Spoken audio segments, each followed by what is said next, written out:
todos juntos, numa só voz, eu convido a todos a fazer a prece que Jesus nos ensinou.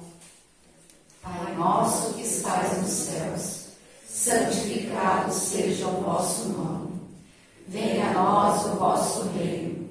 Seja feita a vossa vontade, assim na terra como nos céus. O pão nosso de cada dia nos dai hoje. Perdoai as nossas ofensas, assim como nós perdoamos a quem nos tem ofendido.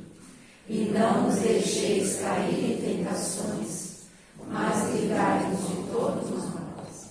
Que assim seja, graças a Deus. Mais uma vez, uma boa noite a todos. O nosso agradecimento a todos que colaboram com a casa, mas o registro na nossa lousinha continua ali. Então, na hora de vocês irem embora, se tiver algum item da lousinha que vocês tiverem em casa, a gente agradece muito. Tem sempre uma família que vai aquecer o coração, o sorriso, e é essa energia boa que a gente precisa, né? A energia boa de quem pode dar e a energia boa da gratidão de quem recebe. Então, na hora de ir embora, se tiver alguma coisinha ali que você puder separar, a gente agradece, tá bom? Hoje eu vou fazer um pedido especial para vocês, por 2 motivos. Meu primeiro pedido é assim: tenta realmente abrir esse vórtice para ele conseguir entrar todo tipo de energia boa, positiva, salutar, que assim é um funil, né? Que a gente consiga captar o melhor do que eu tenho a dizer hoje. E o segundo, manda energia boa para mim. Que eu falei para Joana, tô só o pó. Cheguei hoje de viagem de madrugada, 18 horas dirigindo. E vou contar para vocês por quê. Não sei se a moça vem fazer evangelho e ficar contando a vida dela. Mas é porque Jesus ensinou o evangelho vivendo ele. Então eu me sinto à vontade de falar das coisas que eu vivo, que são tangíveis, que são materiais e que eu sinto. Bom, eu sou diferente, acho que da maioria de vocês, que paga as contas do mês e fala, né? Não sobrou, né? Nunca sobra. Mas meu esposo tem um tio assim, muito amado por nós, e ele teve 900 paradas cardíacas. O coração não aguentava uma cirurgia, pois ele fez 4. E meu marido olhou para mim e disse, preciso ver esse meu tio. Bora lá, né? Vamos que vamos. E chegamos hoje. Por que eu estou contando isso? Que grata surpresa, que exemplo de vida eu vou contar para vocês. Aquele homem que eu imaginei estar acamado, pensei, vou tomar banho de álcool 70 e colocar máscara. Ele era alegria em pessoa porque recebeu a visita. Ele era o otimismo em vida. Ele fez o almoço e reuniu todo mundo na volta dele. E mesmo usando fralda, ele falou, voltei a ser criança, feliz como sempre, com um sorriso no rosto. Então, assim, é um exemplo do Evangelho, andando e respirando, porque ele estava com dor, ele sabia que era um suspiro para ele mudar de dimensão. E ele não se acabrunhou, pelo contrário, voltei de lá cheia de energia, de esperança, e falando, meu Deus, que eu saiba dar o meu quinhão da melhor maneira possível, porque aquele homem que eu achei que não tinha nada para dar, me encheu tanto. Então eu vim contar a história dele para vocês, porque quando a gente acha que não tem nada, é porque a gente não soube, calibrar o olhar. Então eu trago para vocês hoje, conhece-te a ti mesmo. Na pergunta 919 do Livro dos Espíritos, Kardec fala, qual o meio prático mais eficaz que tem o homem de se melhorar nesta vida e de resistir ao arrastamento do mal? Resposta no Livro dos Espíritos, um sábio da antiguidade vos disse, conhece-te a ti mesmo. Então vamos lá. Eu fiz uma viagem para Uberaba, foi quando? Julho, né? Foi julho. fui com o pessoal da casa e assim, as obras da Zíbia, como eu já li muitas delas, eu acabo não pegando. Eu gosto mais de livro de estudo mesmo, porque nesse momento falava mais ao meu coração, né? Só que aguardando os trabalhos da casa lá em Uberaba, esse livro falou assim, Fá, me leva. Eu falei, então tá. E qual não foi minha surpresa em que eu descobri coisas interessantíssimas nessa obra. Ainda falei pro meu marido, olha, na falta de tu, vai tu mesmo, bora fazer terapia comigo, que esse livro, olha, puxou isso e aquilo, como é os olhos de ver, né? Quantas vezes já li esses livros e achavam que eram romances muito gostosinhos, mas não. E ele fala aqui no Conhece-te a Ti Mesmo, que me inspirou a trazer esse estudo para vocês.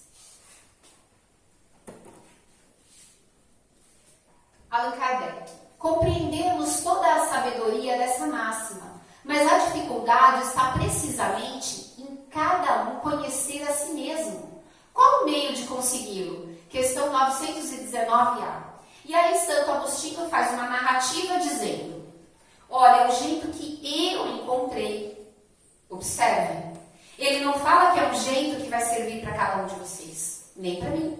Ele fala, olha, quando eu estava lá, com o meu corpinho, o jeito que eu encontrei era toda vez que eu botava a minha cabeça no travesseiro, eu pensava, tem alguma coisa que eu me arrependi? Feri alguém?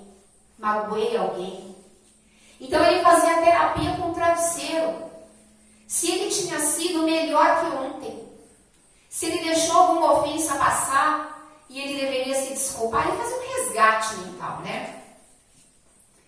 Nossa evolução se dá, pois, pelo autoconhecimento. Com ele, desenvolvemos equilíbrio emocional e autodomínio. Aprendemos a superar dificuldades crescentes, sem desgastes, sem ferir os que nos cercam, sem reagir por impulso, sem nos desequilibrarmos com as ações dos outros. Isso não foi Jesus na Terra? Todo mundo provocava. E não foi isso aí? Ele tinha equilíbrio emocional, ele tinha autodomínio. Ele passava bem pelas coisas. Quando a gente está no curso e a gente fala, olha, é simples, tá? Conhece-te a ti mesmo. A pessoa fala, mas como? Aí Santo Agostinho dá uma ideia. Mas como a gente olha e fala, não, mas é difícil, né? Difícil. É muito comum eu contar aquela historinha que eu adoro, né? Que o sujeito estava no meio do deserto, desesperado, naquelas areias quentes e tá, que procura naquele areião. Aí vem o outro no camelo e vê naquele homem desesperado, passando a mão naquela areia, de quatro, suando, com sede. Ele se sente compadecido e fala, amigo, pelo amor de Deus, o que você procura? Eu procuro a chave. Mas a chave de quê, meu querido? Da minha casa ali, ó, perdi a chave aqui no meio desse areião do deserto. E aquele vento, aquelas dunas que andavam, o homem tá aí que procura. Mas essa chave, ela abre o quê? Ela abre a minha casa ali.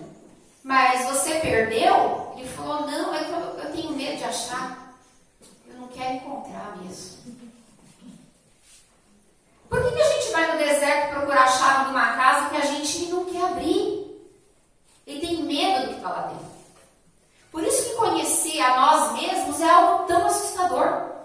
A gente prefere ir para fora procurar. A gente procura na igreja, a gente procura na meditação, a gente procura na receita do Santo Agostinho, a gente procura no livro dos Espíritos, a gente pega a Lida das Velhas Paredes e a gente acha que vai encontrar a nossa felicidade na obra literária, na meditação, na música.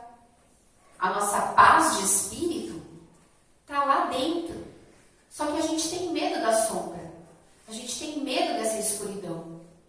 Então a gente fica rodeando por fora. Rodeando por fora. É para refletir.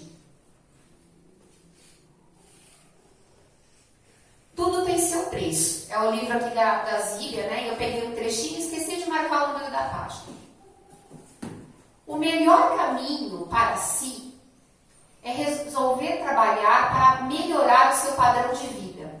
Quando a gente pensa em vida, entenda, não é vida financeira, não é saúde, é o nosso padrão mental. Que isso independe da nossa idade, da nossa vida financeira, do nosso trabalho. Mas, Fabiana, nós estamos num mundo material. Como é que você fala para mim que isso não faz diferença? Não, faz toda a diferença. Se a sua nossa cabeça estiver boa, o resto vai bem também. Jesus conseguia comer na casa de cada um lá, né? Ele era uma pessoa agradável, todo mundo gostava dele, ele era bem resolvido. Então é o nosso padrão mental. A felicidade é conquista que tem diferentes portas. E só encontra quem descobre sua porta e a própria chave para abri-la. Esse trecho está no livro dizendo assim, olha, a porta que serviu para o Santo Agostinho, talvez não seja sua. E a chave que abria a porta dele, talvez não seja sua. Não tem receita. Cada um vai encontrar a sua felicidade, a sua porta, a sua chave nessa busca pessoal. Por isso que sempre falo, olha, a obra é sua. Você não veio aqui para corrigir o amiguinho. Nem o filho, nem a esposa, nem a sogra, nem a mãe. Eles podem precisar de você. Você pode ajudar, mas você não pode determinar nada. E você também não é responsável por nenhum deles. Você é responsável por você, pela sua obra, pelo seu autoconhecimento, pelo seu padrão vibratório.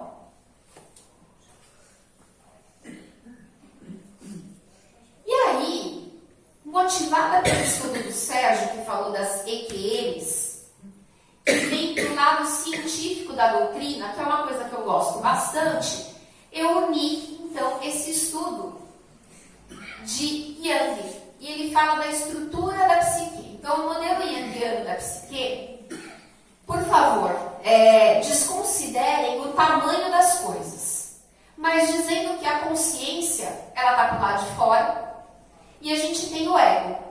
O ego, ele está um pouco no consciente e um pouco no inconsciente. Então, tem coisas que você faz pelo seu ego que você até sabe. E tem coisas que o seu ego manda você fazer e você não sabe disso. Então, a consciência está para o lado de fora, nós temos o nosso inconsciente, e aqui nós temos o inconsciente coletivo. Bom, aí é uma pequena diferença, mas elas vão se batendo entre a visão espírita e Jung. E Jung não era kardecista, ele não acreditava em outras vidas, ele era um cientista. E ele fala que assim como houve a evolução física, biológica dos seres humanos, como por exemplo a girafa, ela não tinha aquele pescoção comprido. Não, foi a evolução e a adaptação natural que fez com que a girafa, a cada geração, o pescoço crescesse um pouquinho. É sabido também que nós tínhamos o corpo com muito mais pelos do que temos hoje. Então, do mesmo jeito que nós temos uma carga genética que atuou sobre a nossa biologia, Jung acreditava que nós temos uma consciência coletiva. Como a criança nasce e fala, olha, na minha época nem abriu o olho, agora olha só. Então ele atrela a psique do indivíduo a essa consciência coletiva. Então, quando o corpinho está sendo gerado na barriga, uma carga intelectual também passa para ele. Não só biológica, não só a cor do olho, a cor do cabelo, mas também uma série de consciências, de percepções psíquicas. Então, esse seria o consciente coletivo. Dentro do consciente coletivo, nós temos o arquétipo. O que é o arquétipo? São concepções que você tem e você acha que todo mundo tem igual. Por exemplo, mãe. Tá? Todo mundo tem uma visão sobre mãe. Só que essas visões, e aí é a pequena diferença entre Jung e o Espiritismo, elas não são iguais. Por exemplo, eu posso ter filhos gêmeos. Se você separar os dois e falar assim, me descreva a sua mãe, um vai dar uma descrição. Porque porque ele faz a leitura dessa mãe de um jeito. E o outro vai dar outra descrição, porque o outro faz de outra. Então, se é um consciente coletivo, se é coletivo, todo mundo devia ter a mesma visão de mãe. Mas não. Então, Joana de Ângeles começa a pensar algumas coisas e vocês podem estudar a respeito disso. E aí nós temos o complexo. Já escutaram? Complexo de inferioridade, complexo de superioridade. Então, de acordo com os arquétipos que são coletivos, a gente tem algumas fragilidades. Então, a gente fica meio complexado. Paremos aí. Arquétipos e complexos. Bom, o arquétipo primordial é o self. Eu mesmo. Né? A visão que eu tenho de mim. Cada um se enxerga enquanto indivíduo. Os complexos derivam dos arquétipos. Ou seja, o arquétipo é algo grande, macro, veio lá da consciência coletiva. E o complexo é a maneira com que eu olho para ele. Por exemplo, mãe. Se a minha mãe, ou se a minha experiência como mãe, ou se em vidas passadas eu tive uma boa experiência de mãe, quando eu penso no arquétipo mãe, me vem uma série de coisas boas. Então, é positivo. Mas se eu tenho um problema com a minha mãe, por exemplo, eu acho que ela só grita comigo, mas na verdade ela fala tranquilamente. Mas uma vez ela gritou e isso eu garrei. Essa memória que eu tenho. Ela pouco gritava. Mas a que eu cristalizei, aqui ó, no meu campo energético, foi minha mãe gritando. Poucas vezes a minha mãe me deu as costas e saiu andando porque ela tinha que trabalhar. O meu irmão entende. Nossa, minha mãe saía para trabalhar, coitada. Ela queria ficar com a Gilmar, não podia. E eu não. Eu só lembro das costas da minha mãe saindo. A minha mãe pouco ficou comigo. Mas eu desconsidero que ela queria ficar. E que ela não podia. Porque ela tinha que pôr comigo em casa. Então, assim, o arquétipo é essa visão global de mãe. E o complexo é se eu vou pegar alguma coisa dali. Se eu não pegar nada, beleza, a gente segue em frente. Não fica nenhuma marca ali. Vão percebendo que eu vou marcar nas psiques o que incomoda o indivíduo. Porque se a gente souber aonde dói, aonde está a ferida, a gente sabe tratar. Conhece-te a ti mesmo. Então começa fazendo as leituras de coisas que para você são de boa e para você pega. E porque pega, de modo geral, a gente fala, não quero falar disso. Daí o fato de eu ter falado, olha, lá no começo, me ajudem. Abra a mente, porque é um assunto que a gente não quer tocar o dedo na ferida. É onde dói. Mas é justamente porque dói que a gente está aqui para tratar. Então, arquétipos positivos é esse, que eu tenho boas memórias, e o negativo é aquilo que eu não tenho boa memória. Mas, por exemplo, isso se aplica a mim, tá? O meu pai sempre foi um homem, para mim, figura de herói, um arquétipo, tá? Eu tenho uma visão muito positiva dele, mas agora eu criei um complexo, porque ele é tão positivo para mim, eu quero seguir os mesmos passos dele, porque ele é uma referência. Mas digamos que o meu pai fosse um engenheiro brilhante, mas o meu talento é para a arte. E porque eu tenho esse complexo de que eu quero seguir o meu pai, eu vou acabar reprimindo alguma coisa que para mim é importante. Pronto, ele era positivo, mas a maneira com que eu caminho com a minha vida, eu arrumei uma complexidade. Percebe? Então, às vezes, o que é positivo pode caminhar para alguma coisa para você trabalhar, para você estudar. Porque você pode o tempo todo correr atrás do que para você é importante com um sentimento de culpa. Eu não devia fazer isso. Porque a minha leitura de sucesso não é a profissão que eu atuo, mesmo que eu goste dela. E você tem que libertar isso. Solta. E não vai ser Jesus, não vai ser o Messias, não vai ser a igreja. É você percebendo que está agarrando coisas que você devia soltar. Ou que você está aprendendo coisas que para você eram positivas e você acabou abrindo mão e falou assim, não, eu vou seguir o meu pai. E acabou deixando de lado alguma coisa que para você era importante. Então é a forma complexada de agir. O complexo ele é autônomo em relação ao ego. É uma pergunta que está na palestra, eu vou mostrar para vocês de quem é, que fala assim, mas e o ego em tudo isso? Gente, o ego é nada. O complexo fala para ele, fica quieto. Porque o complexo ele é forte. Ele dita o que você vai fazer e você nem sabe disso. Daí a importância desse assunto, de você olhar para dentro, de você procurar essa chave e ver onde são os seus plugs que você precisa tratar. Complexo, o exemplo de inferioridade que influencia na forma como eu vejo e como eu ajo. Já expliquei a respeito disso, né? Então, o experimento de Jung, que não se usa mais, fique claro, ele queria construir esse estudo sobre o complexo, tá? Era uma associação de palavras em que ele avaliava a velocidade e a qualidade da reação. Então, testes de associação. Então, por exemplo, sabe o quiz? Que eu falo um negócio, você responde rapidinho? Só que ele tinha palavras estímulo.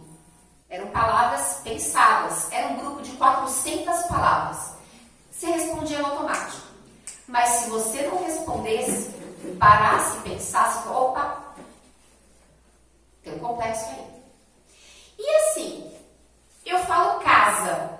Para você ver o que na memória? Segurança? Acolhida? Família? Amor? Então, cada vez que eu falasse uma palavra, a que você me desse de volta, ia me mostrando o que está no seu inconsciente. Olha que legal, a gente não traz para o consciente, a gente não pensa sobre isso. Eu, pelo menos, não penso. Mas ele começou esse estudo, e esse experimento da teoria dos complexos, ele mostra os temas mal resolvidos, que são arquétipos, e o complexo é a forma como o indivíduo vai viver esse tema. Eu posso viver esse tema jogando a sujeira para debaixo do tapete, mas não vamos falar disso. Ou, se alguém me falou alguma coisa, eu vou para cima. Porque é uma ferida aberta. E eu acho que é você que está me provocando. Mas não é o seu dedo cutucando, é a ferida que está aberta. Então, de modo geral, a gente explode com alguém. Você fala, mas é porque hoje ele passou do limite. Não, gente. É porque o problema não era o dedinho do outro. O problema era a tua ferida aberta. Como muitos de nós não fazem terapia, talvez não sobra tempo, ou dinheiro, não sei. Esses estudos, eu falei assim, porque eu fico explodindo também. Eu achava que era meu temperamento. Não, gente, não é temperamento, não. É porque a gente ainda não tem governo. Porque a gente não sabe se governar. Porque a gente não sabe o que faz a gente explodir. E é isso. São os temas mal resolvidos que estão lá no nosso inconsciente. E a maneira de tratá-los é trazer para o consciente e falar, opa, isso aqui eu preciso vigiar.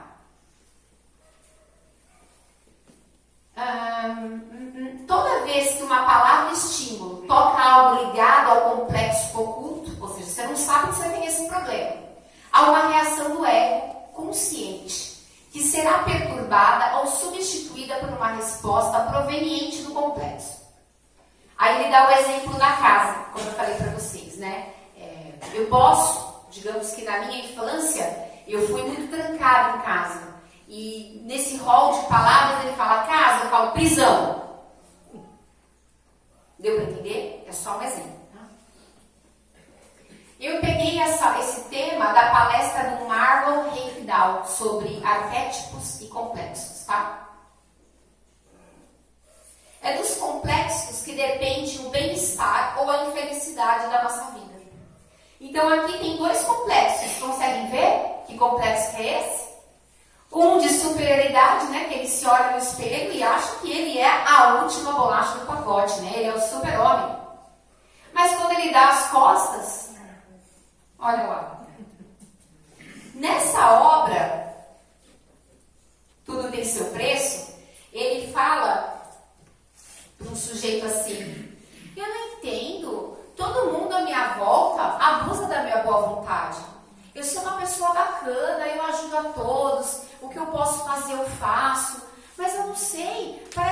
atraio gente que abusa de mim.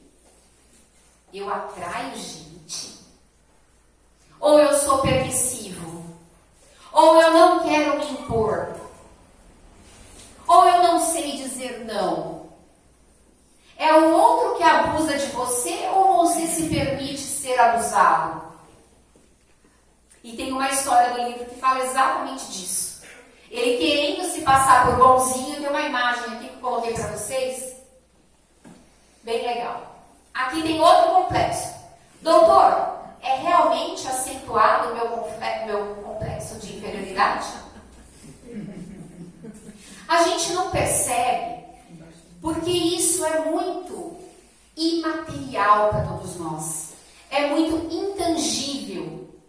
A gente só percebe a nossa reação. Fala, nossa, não sei, eu me excedi. Eu acho que eu estava com sono, acho que eu estava cansado. Mas não, é a vida gritando à nossa volta o que a gente precisa fazer. Então, contei para vocês aquela historinha também, bis, de novo, que a velhinha manda ele cantar, né? Aí ele fala, mas até quando eu vou cantar? Até cantar direito. Porque a vida fica te mandando repetidamente essas situações. E você explodindo, achando que a vida te mandando a mesma coisa, gente, você não aprendeu a lição. E não é espiritualidade, não. É ciência pura. Yang falou isso pra gente. Então tem forte tom emocional e tudo mais. Gente, já deu o meu horário. E eu vou encerrar com essa imagem aqui, ó. Ó, nós aí, querendo ter o que nós não tem. Parecer o que nós não parece, não aceitando quem somos, e somos seres maravilhosos, aprendendo, tá tudo certo, tá tudo bem, cada erro é um passo mais próximo ao acerto.